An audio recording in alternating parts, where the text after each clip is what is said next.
Hey everybody, thanks for checking out the channel. If it's your first time here, thank you. I really appreciate you checking it out and hopefully this helps you out. And for my subscribers, thank you so much for voting in the polls and saying that you'd like to see more Kill Team content, because that's what I'm talking about here today, is an introduction into Warhammer 40k Kill Team, one of my all-time favorite tabletop skirmish games.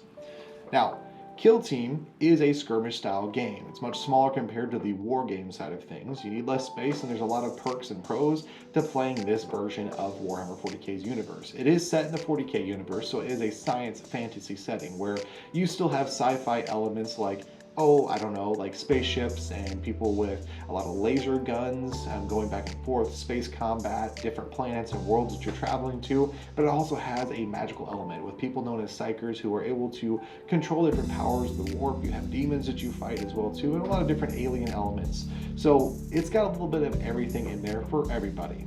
The nice part is, rather than its big brother game Warhammer 40k, Kill Team is focused more on the skirmish style combat between one squad versus another instead of a vast army facing a vast army. And ultimately that single squad, they're still carrying out missions that are extremely vital to the war effort, or maybe even the shady kind of amalgamation of things going in the background of the Imperium, the Xenos factions, or the Chaos factions themselves.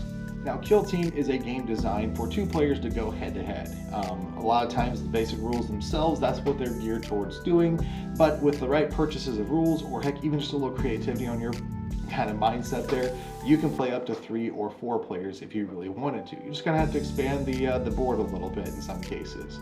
The other cool thing is that rather than having to have a gigantic table built specifically for wargaming, or have to have a huge vast army, you can play Kill Team on something as small as a coffee table. I've actually even played games of Kill Team on the desk that I'm recording this on right now, and this thing is not very big. It's one of the cheap Walmart desks that I picked up. The other thing too is that once people kind of learn how to play the game, you know, if you're a brand new player to any kind of tabletop game, you haven't played a war game or a skirmish game before, it may take a little bit your first few games. Once you get the rules down, you can easily play a game in 30 minutes. And that's counting all of the board setup, all the models set up, all the extra little rules and additional things you want to add into it, like secondary objectives or TAC ops as we call them, and then the game itself. So it is a very easy way for you and some buddies to get together, be able to play some games and then rack up. And you don't have to worry about, this game is taking hours long and I'm already losing, and so I'm playing hours long game that I'm losing. Kill Team, if you're losing, you lose, you get done, try it again. Now you might be thinking to yourself, okay, well, how does the game actually play? Is this something I might be interested in? Well, Kill Team, it plays a lot like a turn-based strategy game. Because it is a skirmish game and because it is sci-fi, you are going to have people shooting each other and fighting each other. You'll have close combat encounters where people still use power swords and what we call chain swords, which essentially is a chainsaw sword. You're using those kind of things to go pitted against one another. You have different factions and races that will play against one another, and some have special abilities you can activate and special traits that make them stand out compared to the rest of the operatives on the battlefield. The whole goal is you're trying to earn more victory points than your opponent, usually doing this by completing objectives by holding certain points on the board, or maybe by doing something else by killing one of your enemy's champions, or maybe even just getting one of your models across the board and off the board in general. It's a pretty straightforward game. There's 3 phases to it, and it takes 4 turns total to play a single game. And it's very easy to go through. First couple phases, get them knocked out. You say, all right, perfect, we're rolling for initiative. Similar to how Dungeons & Dragons does it. You're rolling it off to see, okay, I'm the first player, you're the second player. And the other nice part is, unlike other war games, it uses alternating activations. What this means is that rather than saying, okay, I'm going to go, my entire team is going to go, and you have to sit there and watch me make all my moves, like the last edition of Kill Team and what Big 40K does, Kill Team says, I'm going to move a model or 2, and then now it's your turn to move a model or 2. It helps keep players a little bit more engaged in the game and not make it feel like you have to run to Subway, go get a sandwich while your buddy is going through and playing his entire Astra Militarum force on the board. So what would lend you to want to play Kill Team in the first place? Well, honestly, Games Workshop does a pretty good job at doing this. They have 3 different ways officially how to play their game of Kill Team. Open play, match play, and narrative play. Open play lends itself a lot more to your casual player base. So if you're somebody who's just like, hey, I want to just play a pickup game with some buddies, I don't want a bunch of extra rules and added benefits and features to the game, I just want to keep it simple as possible, the good old KISS method, open play might be your jam. It's more permissive for you and your opponents to be able to say, we're bringing these models, we're doing this kind of mission, we're setting up the terrain this way, and there's not a lot of structure to it. It's a lot more free form and casual. Your match play is for your competitive players, somebody who wants to go to a tournament and just stomp some face and say, listen, I'm playing against everybody on an even playing field, just a nice even kill. You may want to go that route, because what it does is it really tries to balance the teams out, so that way you have teams set up in a specific manner, but you'll also have access to different ploys that help buff your team up, and equipment that you can give each and every one of your operators to make some of them stronger, and shore up some weaknesses you might have on the team overall. If you really want to test out who makes the better rolls, who has the best tactical plays, and ultimately who is the better player on as much of an even playing field as you can in this game, the match play is the way to go.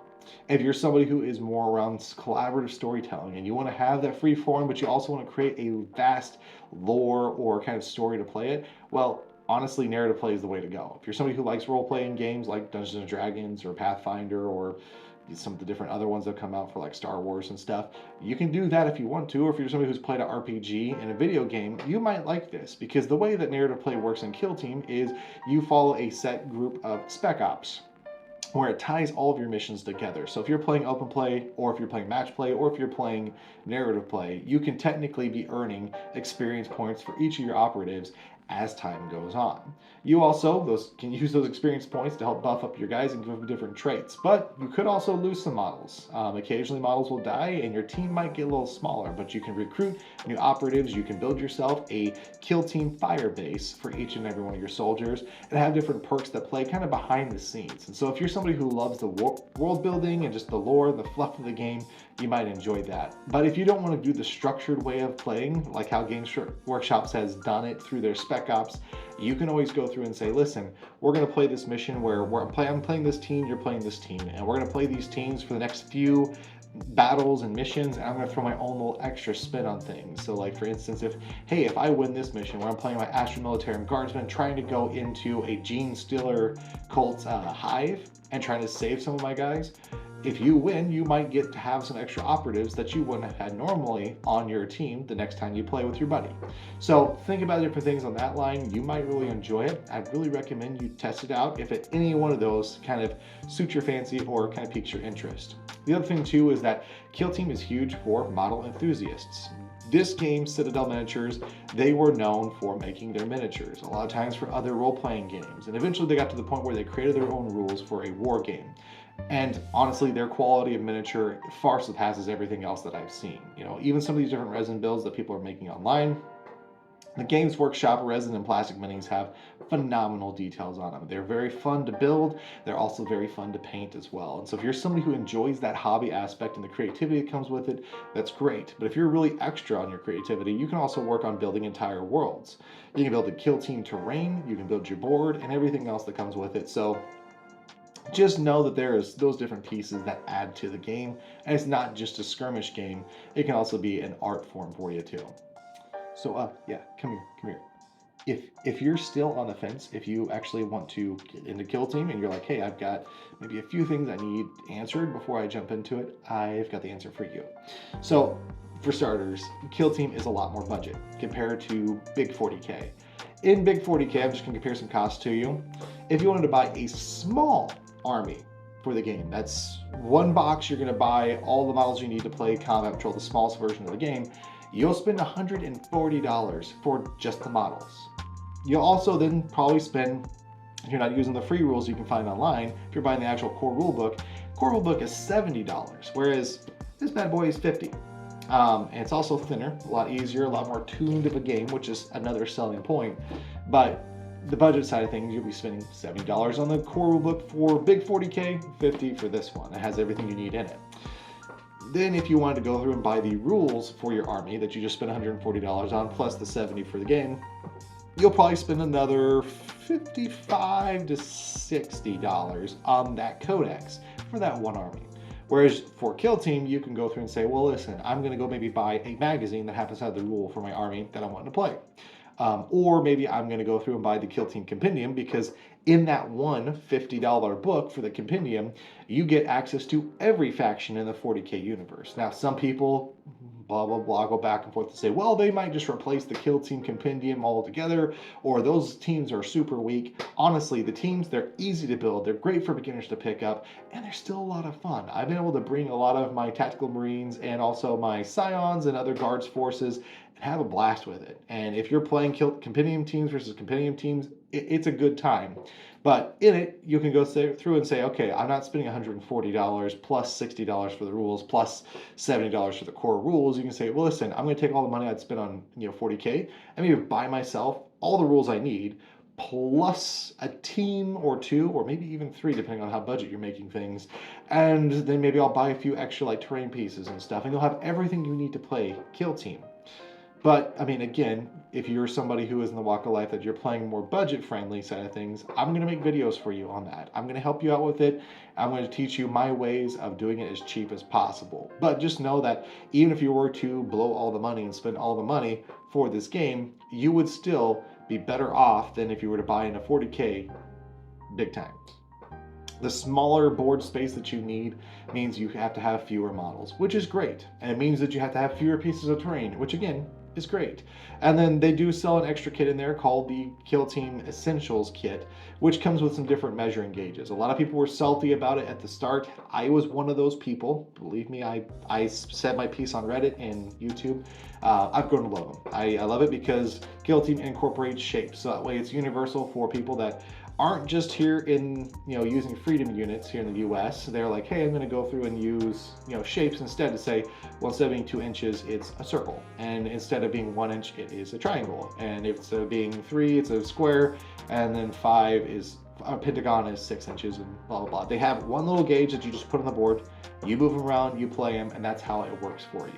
Nice part is you don't need a bunch of different rulers. You can use them if you want to. You can adapt everything and change it around. But honestly, the Kill Team Essential Kit for 35 bucks, it's a huge quality of life saver because not only does it come with the gauges, it gives you barricades to use for the game, and then it also gives you all the tokens you would possibly need for any game mode or scenario you might need to play, enough that 2 people can use it. So overall, Kill Team has a lot of good perks and a lot of things that I enjoy about it. And hopefully this helps you out that if you're on the fence or want to check the game out, maybe you will give it a taste. Now, stick around. I am planning on doing a buyer's guide at some point.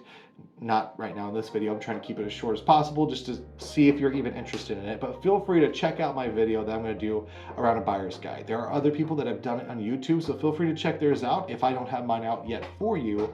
But just know that for me, I'm more of a casual player. I'm not a huge competitive guy. I'm not telling you, you need to buy this book and this magazine, these armies to win games. I'm more so saying, well, here's the things you need to play in order to be more budget friendly and have some fun with your friends.